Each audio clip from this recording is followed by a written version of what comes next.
And what has been happening in the Indian context with privatization? How is it happening in It began, I think, 5-7 years back when there was a high-profile case in Delhi which was supposed to be privatized. And the Delhi Jal Board, that's the Delhi Water Board, or public utility, that was supposed to be privatized under a World Bank project. And suddenly some small group stumbled upon the project document, and then they dug out the other documents using RTI that was applicable in Delhi at that time, not in India.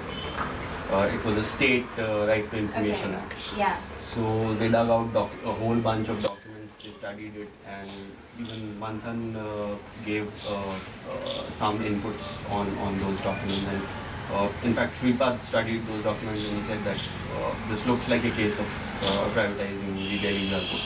And then they started a campaign, and eventually the project got stopped. But yes, the beginning was then when where they wanted to bring in privatization into cities like Delhi. Then the next one was Mumbai, Bangalore, and then the next one was Mumbai. So, and these were what? Direct kind of interventions from the bank. Interesting. Okay. Yeah. And so the World Bank was able to make pressured inputs all the way down to city levels for large municipalities. In Delhi, it was directly the bank involved. In Bangalore, it was IFC. In Mumbai, it was PPIF. That's a World Bank public-private infrastructure advisory facility. So these kind of groups, they were trying to intervene directly into something, initiating a process which can bring privatization into the cities. But these projects failed because of people's opposition and because of the flawed kind of models that they were proposing. So it didn't work. But later on, what happened was, again there was a shift, and they started bringing in, it was not a direct kind of a privatization thing, but they shifted onto a reforms model to create more conducive atmosphere for the private companies to come in later on. So initially, the mechanisms, the frameworks, the underpinnings have to be created by the state, the government, and then when the environment is suitable, the private companies would enter. So that process is going on. And then further to that, the government of India caught on to the whole privatization bandwagon, and with the top leadership, promoting private sector-led growth as the major driver for the economic growth. So they started promoting privatization under flagship schemes called JNNURM and UIDSSMT. So, and they are spread across the country. JNNURM is being implemented in 65 cities across India. Yeah. And UIDSSMT is pretty much larger than that. Yeah. And they have specific, under those schemes, you have specific reform agendas which the city corporations have to sign with the state and the central government. So it's a tripartite agreement between the municipal corporation, between the state government and the central government. And under that reforms agenda, they have to agree that they will privatize municipal services. So once you sign the reforms agenda and you are eligible to take funds from the central and the state government, then of course you are agreeing that even if not immediately, down the line you will privatize services. So it can be transport, it can be water, it can be sewage treatment, it can be solid waste management, anything. Yeah. And can you just briefly explain what these two different programs are? JNNURM and UIDSSMT. JNNURM is Jawaharlal Nehru Urban Renewal Mission, and UIDSSMT is Urban Infrastructure Development in small and medium towns. Okay. So these are both centrally funded schemes, and these began in 2005, and they were supposed to run for 7 years till 2012. And under JNNURM, they had a specific criteria of selecting cities, like 1 million plus population, state capital, or a religious center, tourist destinations. I mean, these were some of the criteria under which the cities were selected. Under UIDSSMT, there are a lot of I think it's about if a municipal corporation wants to do. Okay. So they can sign a reform agenda with the state and the central government, and then they can get loans. So this was a flagship program by this government to promote.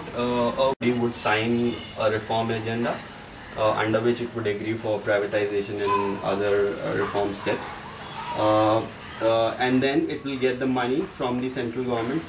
There would be a share of the state government, and there would be a part share of the municipal body. Yeah. So and that will complete the pool of the whole project, and then they will start constructing and building the project, and then it would be, of course, handed over to the private company, and then they will run the operations. Yeah. And would these municipalities have the option to refuse these plans?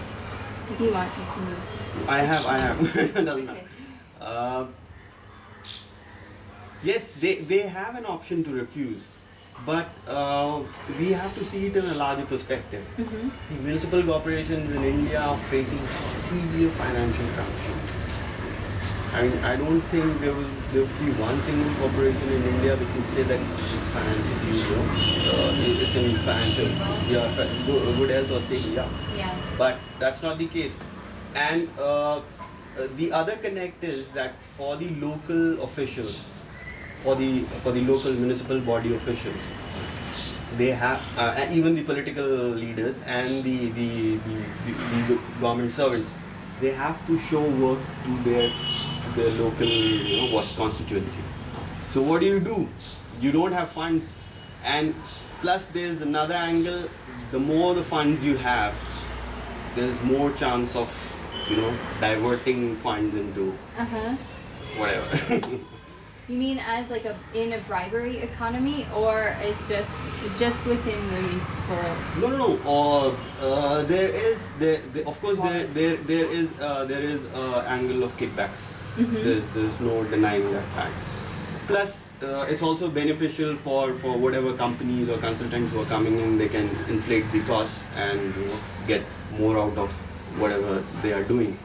So definitely these are the angles. And then when you have a financial crunch, the officials and the public representatives want to want that some work should be done, so that the people may recognize that, okay, this guy is doing some work in our ward. They are at least they are constructing some road or some drains, or bringing in water supply. Plus there are huge amounts of funds that can flow. So these are the initiatives on which the scheme is basically built.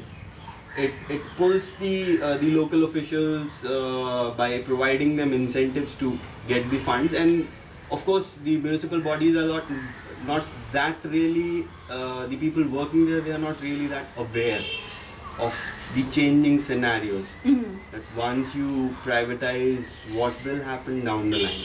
Yeah, and so it kind of like privatization creeps in, and correct me if I'm wrong, because I read a little bit about some of these schemes. Like for instance, the central government will provide 80% of funds for these kinds of projects, and the state government will provide 10%, and then the municipality will have room for 10, to just provide 10% of the funding. But sometimes they can't even provide that much money, and even if they could, if you can outsource to a private company, why not do so? Exactly. I mean, once you get the funds, funds from the central government and the state government. So I think for the smaller corporations it's 10%, but for larger corporations like Bangalore, they have to invest almost 30% of their share. And with poor financial health, they can't do it. So if you review, there are very recent reviews of the JNNURM scheme, and they say that almost 90% of the JNNURM projects are not completed, because with the central and state government funds, the municipal bodies have been able to start the projects. There would be two kinds of projects. Yeah. One would be the pure construction project, like they have to construct a drain. And one would be an operation and maintenance or operation and management contract type of a project. So where you have to construct a facility and then you have to operate and maintain it. And provide ongoing service. Yeah. So in construction projects, you will find 90% of the project not completed because they don't have money. They have used state and central shares, but they don't have money, their own funds to invest to complete the project. For the O&M projects, what they are doing is they are getting state and central share, and then they are asking the private companies to invest the municipal corporations share and take control of the facilities and O&M for next 25 or 30 years, run that operation and generate profits from that. Yeah.